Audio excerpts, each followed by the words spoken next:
ની આ વાર્ષિક સામાન્ય સભામાં ઉપસ્થિત દરેક ગામમાંથી આવેલા આગેવાનો, યુવાનો અને આ મંડળની 55 વર્ષની જે યાત્રા છે એમાં પ્રમુખ તરીકે, ભાઈ ઇકો બંધ કરી દે, પ્રમુખ તરીકે, મહામંત્રી તરીકે અને ભલે કોઈ હોદ્દો ન લીધો હોય પણ ખૂબ ભાવથી જેમણે આ મંડળને સાથ સહકાર આપ્યો છે એવો આદરણીય સન્માનીય મંચ અને વર્તમાનમાં જેઓ જવાબદારી સંભાળી રહ્યા છે પ્રમુખ તરીકે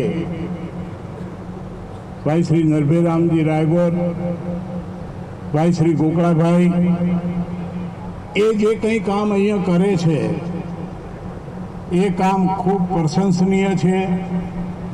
એના માટે જાગૃતિ અને સમર્પણ ભાવ હોવો જોઈએ. જો સમર્પણ નથી તો શું થાય એના ઘણા બધા દાખલા આપણી નજર સામે છે. હું એ બધાનો ઉલ્લેખ નહીં કરું, પણ એ ઘણું મોટું નુકસાન એ સંસ્થાને થતું હોય છે. તો નરભેરામજી અને એમની ટીમ જે છે એમને હું ખૂબ ખૂબ અભિનંદન આપું છું. આપણે ધાનેરાની જગ્યા રાખી હતી, એના પછી બધા વારંવાર મનમાં વિચાર કરતા હતા કે આપણે ક્યારે પૂરું કરશું. ભાઈ ઇકો નહીં, ઇકોના ની સાથે વારંવાર મારે વાત થતી હતી. મેં કીધું બાપજી આપે તો સંન્યાસ લીધો છે અને ખૂબ ખૂબ આશ્રમો બનાવ્યા છે, પણ એક આ સમાજ માટેની આ લાગણી છે. અને અમે 10 જણા અહીંયાથી 2 ગાડી લઈને ગયા, થોડીક વાર બેઠા, વાતચીત થઈ અને તરત જ એમણે કહ્યું કે હું પૈસા તમને 1,51,00,000 રૂપિયા આપું છું. સાહેબ, આ પ્રેમ વગર, લાગણી વગર નથી થતું.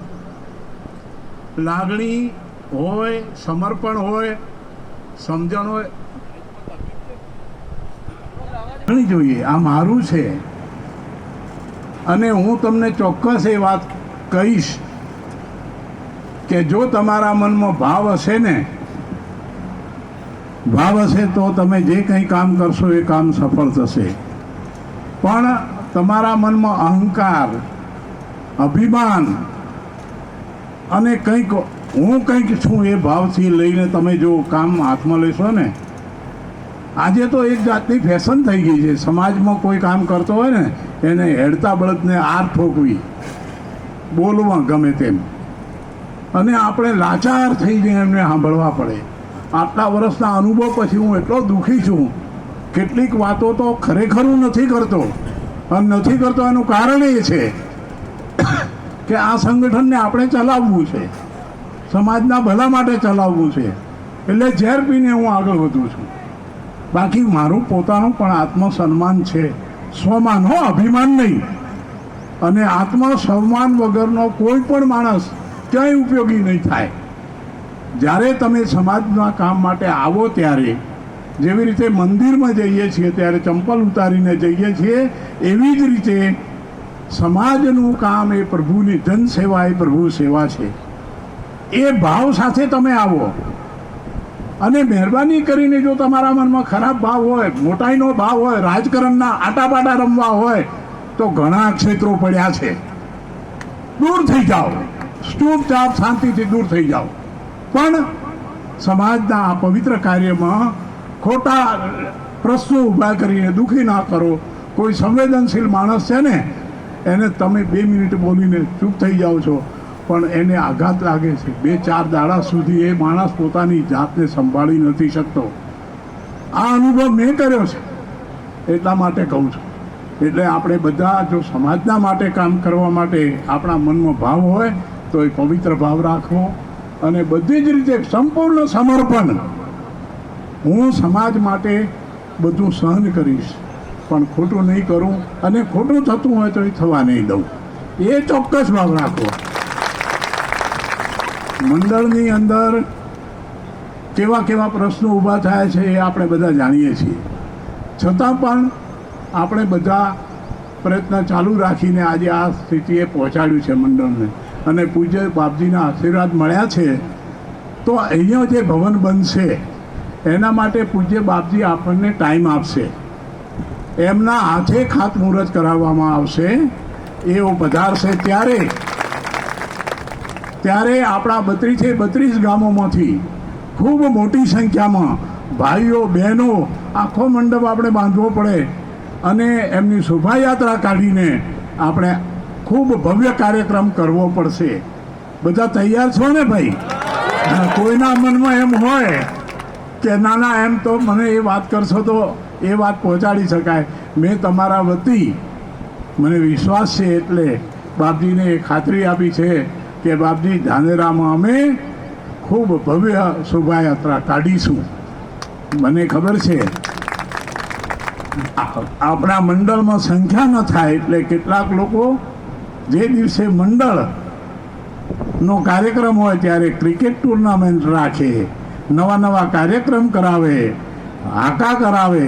અરે સોગન ખવડાવી છે, કેટલાય લોકો નામ નહીં દઉં, એવી સોગન ખવડાવી કે આ મંડળમાં ન જવું, મફતલાલ હાથે તો કોઈ સંબંધ ન રાખવો, એની સોગન ખવડાવી છે. તમને કોઈને ખબર ન હોય તો આ તમને એટલા માટે કહું, હું એક વ્યક્તિ છું, હવે ઉંમર થઈ છે, હું એક દિવસ નથી, એ તો બધાને જવાનું છે. પણ આટલો બધો અભાવ સમાજ માટે એ બહુ સારી વાત નથી.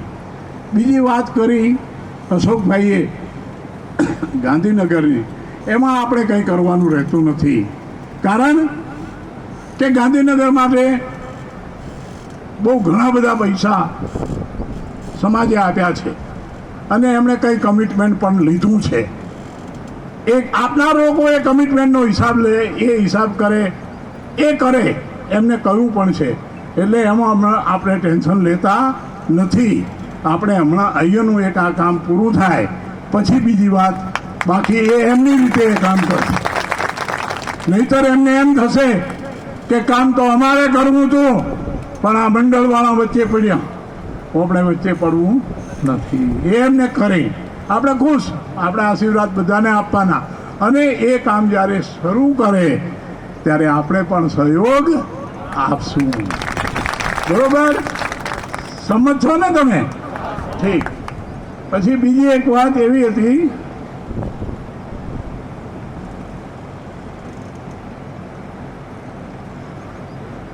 મને આગ્રહ કરવામાં આવ્યો. હવે હું તમને એક વાત કહું, આપણી પત્રિકા જાય છે બધાને, પત્રિકા મંડળના પ્રમુખ તરીકે ન મળી, મને પત્રિકા નથી મળી, ન મળે ભાઈ, અમે ન ગમતા હો તો પત્રિકા ન મળે, એનો કંઈ શોખ અમને નથી. છતાંય અમે તો કાર્યક્રમમાં આવ્યા, થોડી વાર બેઠા હતા, ઠીક છે. પણ એક વાત આજે ચોક્કસ હું કહું છું કે એ જે કંઈ કાર્ય કરવાની પદ્ધતિ હતી એ ઠીક નહોતી.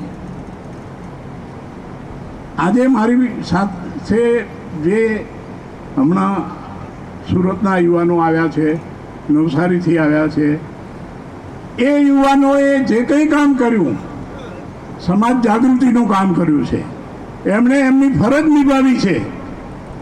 એ ફરજ નિભાવી છે, એના માટે કોઈ આપણે ટીકા કરવાનો કોઈ અધિકાર આપણને નથી. અને જો એમણે આ ન કર્યું